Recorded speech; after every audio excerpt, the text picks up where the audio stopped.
দাঁড়াবো কাকা, দাঁড়াবো।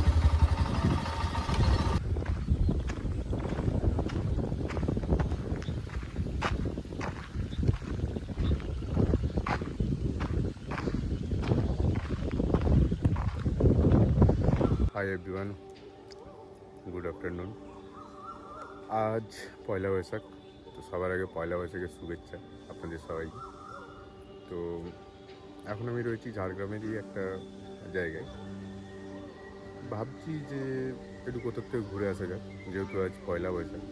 বেকার বেকার সারা দিনটা তো কাজের পিছনে গেলই, দেখা যাক কোথায় যাওয়া যায়। ঠিক যেমন ভাবনা তেমনই কাজ। বাইক নিয়ে বেরিয়ে পড়লাম ঝাড়গ্রামের আশেপাশে কোনো এক নতুন জায়গার উদ্দেশ্যে। কিছুক্ষণ বাইক চালানোর পর মনে পড়ল এক বন্ধু আমাকে বলেছিল যে পঞ্চবটি সরোবরের কথা। তো আমিও ঠিক করলাম আমিও আজ ওদিকেই যাই। বেশ কিছুক্ষণ বাইক চালানোর পর আমি এসেও পড়লাম ওই জায়গার আশেপাশে। আমাদের চিল্কিগড় থেকে ঝাড়গ্রাম যাওয়ার যে বাইপাস রাস্তা, সেই পাশ দিয়ে ডান হাতে বাঁকলেই ওই রাস্তা পাওয়া যায়। আর যদি কেউ ঝাড়গ্রাম থেকে যায় তাহলে সেটা বাঁ হাতে যে ঢালাই রাস্তাটা পাওয়া যাবে, ওটা সোজা গেলেই পঞ্চবটি সরোবর।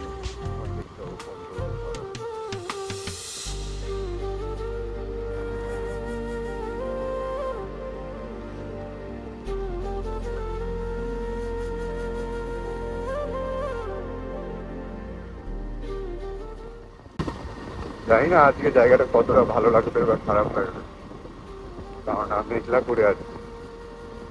দেখা যাক, নাহলে এই সময় অন্যদিন সাধারণত রোদ থাকে।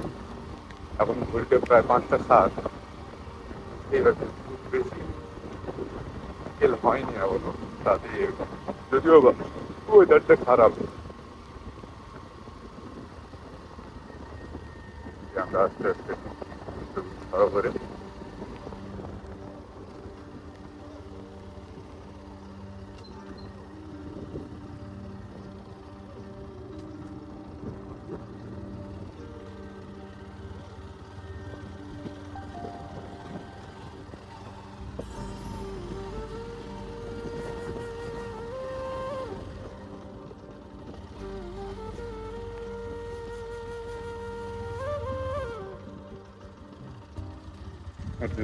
যে আমার সামনে যে লেকটা দেখতে পাচ্ছেন,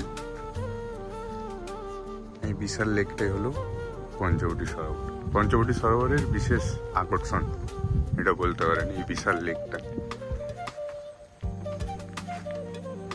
আমি যদিও বা এর ব্যাক সাইডে ঢুকেছি, মানে এর ফ্রন্ট সাইড ঢোকার ওই দিকে, এই গেটটাই যাবো একটু পরে। তো এটা হচ্ছে এর ব্যাক সাইড। এই হলো সেই পঞ্চবটি সরোবর। এখানে বোটিংও হয়, ওদিকে গেলে আপনাদের দেখাবো অবশ্যই। যাই হোক, এই যে এত বড় লেকটা যে মানুষ দ্বারা সৃষ্টি, এটা মানে আমিও যদি অন্যের মুখে না শুনতাম তাহলে হয়তো আমারও বিশ্বাস হতো না। যাক, মানুষ দ্বারা সৃষ্টি হলো, এখন যেন প্রকৃতি তাকে নিজের করে নিয়েছে। আর যাই হোক, দেখে তো তাই মনে হয়। তো চলুন ধীরে ধীরে মেন এন্ট্রান্সের দিকে যাওয়া যাক।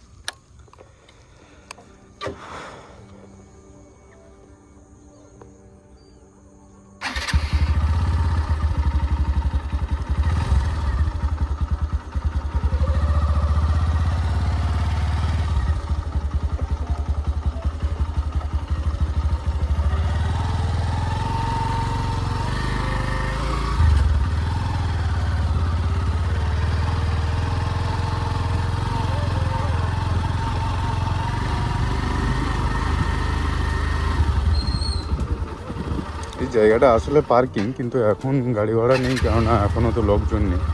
পিকনিকের সময়টা এখানে পুরো গাড়ি ভরে থাকে।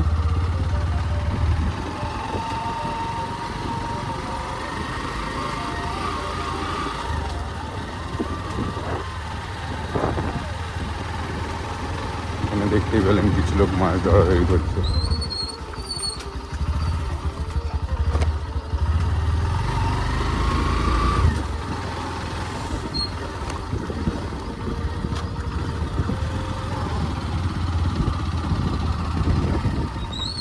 দাঁড়াবো কাকা, দাঁড়াবো। কত? 30 টাকা। বাইকের 20 টাকা আর ইয়ের 10 টাকা।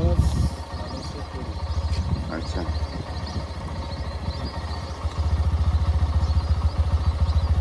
বাইকের 10, মানুষের 20। বাইকেরটা দিলেন?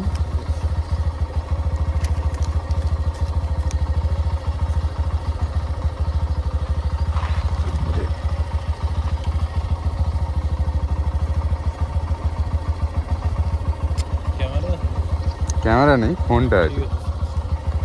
ক্যামেরা থাকলে এক্সট্রা চার্জ লাগে? আচ্ছা, ফোনে কিছু নেই তো? ওকে।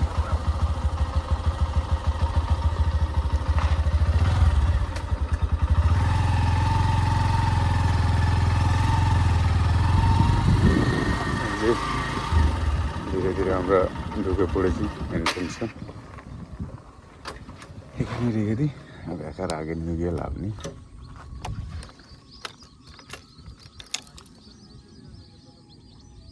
এখানে রাখলে অসুবিধা কি? কিছু অসুবিধা আছে কিছু? ঠিক আছে।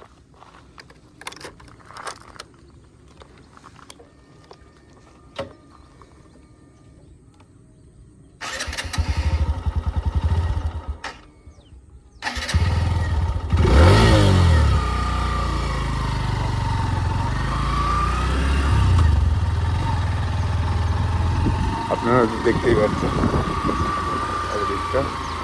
বাইক নিয়ে যাওয়া যায়, বললো বাইরে যতটা যাওয়া যায় দেখা যাক।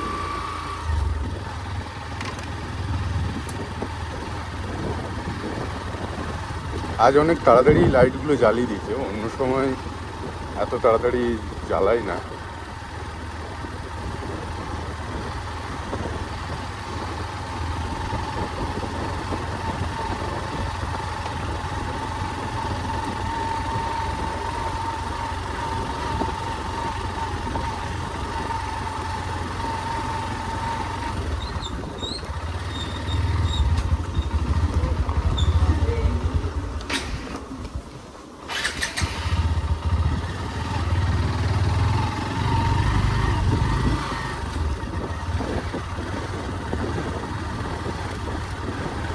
অনেকই লোক, ভেবেছিলাম লোকজন হবে না হয়তো, কিন্তু হয়েছে।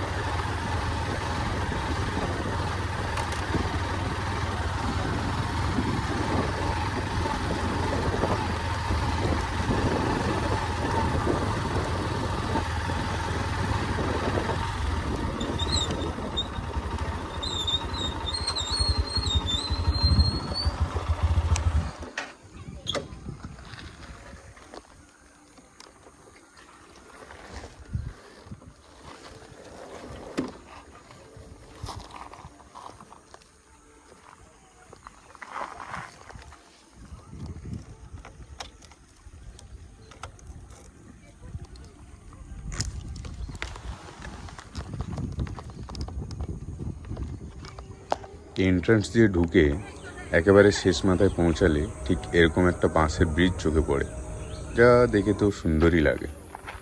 তাছাড়া এর চারিপাশে চোখ ফিরালে নানান বসার জায়গা, নানান গাছপালা, টব, ফুলের গাছ ইত্যাদি অনেকই চোখে পড়ে। তাছাড়া জায়গাটা বেশ সাজানো গোছানো প্রকৃতির, দেখে বেশ ভালোই মনে হয়। এখানে অনেকেই আসে, কেউ বা কারো বাড়ির লোকের সাথে আসে, কেউ বা কারো প্রিয়জনের সাথে, আর কেউ বা আমার মতো একা, শুধুমাত্র নিজের সাথে সময় কাটানোর জন্য আসে। এই জায়গার যে আসল সৌন্দর্য তা ফুটে ওঠে ঠিক সানসেটের পর।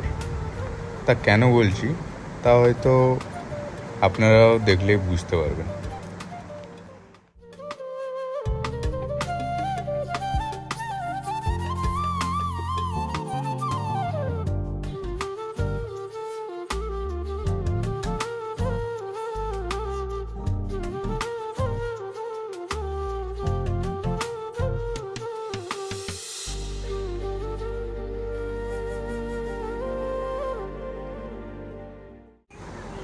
সন্ধে নামতেই এখানের এমবিয়েন্স একদম বদলে যায়। চারিপাশে লাইট জ্বলে ওঠে আর ঠান্ডা হাওয়া ঠিক তখন যেন এসে একদম মুখে ঝাপটা মারে। আর সন্ধ্যের পর জায়গাটা যেন আরও বেশি নিস্তব্ধ হয়ে ওঠে, যেটা আমার কাছে তো একদম স্বর্গের সমান।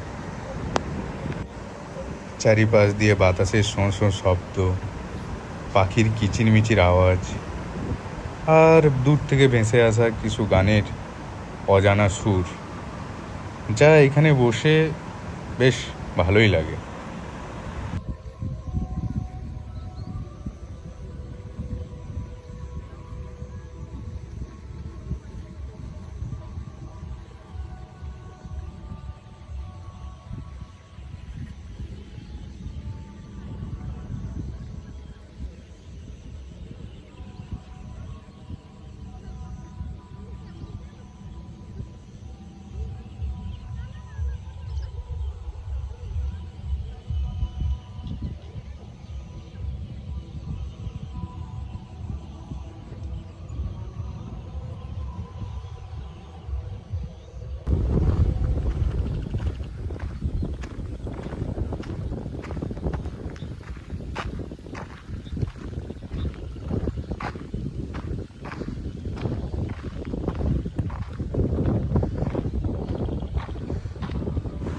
শহরের এত পাশে অবস্থান থাকা সত্ত্বেও এই জায়গার যে নিস্তব্ধতা, তা আমাকে সত্যি খুব অবাক করে। না আছে শহরের মতো ব্যস্ততা, না আছে শহরের মতো গাড়ির হর্ন, শুধু আছে প্রকৃতির শব্দ, যা সত্যি খুব ভালো লাগে।